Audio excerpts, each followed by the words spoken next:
దీనికి దీనికి దీనికి ఏ ఏ ఏ సిద్ధాంతం మీద తీసుకొచ్చిరు దీన్నంటే నిరపరాధిత్వ ఊహితం. నిరపరాధిత్వ ఊహితం అనే ఏది ఊహించడం, ఇతడు తప్పు చేశాడా లేదా అనేటువంటిది ఊహించి ఖతం చేసిరు దీన్ని.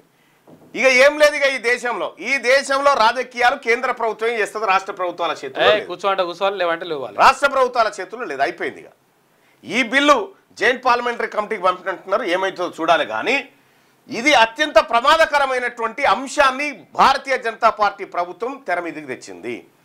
మొన్నటి వరకు ఎన్నికల సంఘాన్ని వాడి ఏదైనా చేయొచ్చు అనుకుంది, అది బహిర్గతం అవడంతో రెండో అస్త్రాన్ని వాడింది, మళ్ళీ ఈ అస్త్రాన్ని వాడింది. ఈ రకంగా దేశంలో ఉన్నటువంటి రాష్ట్రాలన్నింటినీ తమ గుప్పిట్లో పెట్టుకోవడం కోసం వాడినటువంటి ఒక అస్త్రం. తద్వారా న్యాయ వ్యవస్థకు ఉన్నటువంటి స్వతంత్రత దెబ్బతింటుంది, స్వతంత్ర ప్రతిపత్తి పోతుంది. ఇంకేముంది, సుప్రీంకోర్టు మేము కదనా ఆయన దొంగతనం చేసినా లేదా తెలిసే నువ్వేవడమా పక్క జరుగు, ఇక్కడ మేము పెట్టుకున్నామా, ఇక్కడ 30 రోజులు పోతే కథ పీక్ అవతల భారేస్తాం. ఇగో ఇది కథ. ఇప్పుడు జైల్లో ఉన్నప్పుడు ఇంకో పీటీ వారెంట్ ఇచ్చేసి తర్వాత అయిపోయాయి కథం, ఇంకో 4 కేసులు పెట్టి అట్లా చేయడం వల్ల అది కూడా జరుగుతుంది. అంటే ఇది కేంద్ర మంత్రులు రాష్ట్ర మంత్రులే కాదు, ఎమ్మెల్యేలకు కూడా వర్తిస్తుంది. ఇది ఎమ్మెల్యేలకు, ఎంపీలకు, ఎమ్మెల్సీలకు అందరికి వర్తిస్తుంది. అంతే.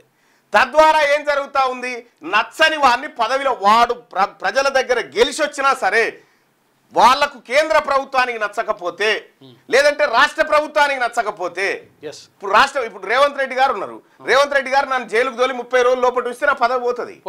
అటువంటి ఇదే బిల్లు అన్నట్టు. ఇగో ఈ బిల్లు అత్యంత ప్రమాదకరమైనటువంటి బిల్లును అమిత్ షా గారు నిన్న ప్రవేశపెట్టాడు. అందుకోసం విపక్షాలన్నీ గగ్గోలు పెట్టినాయి.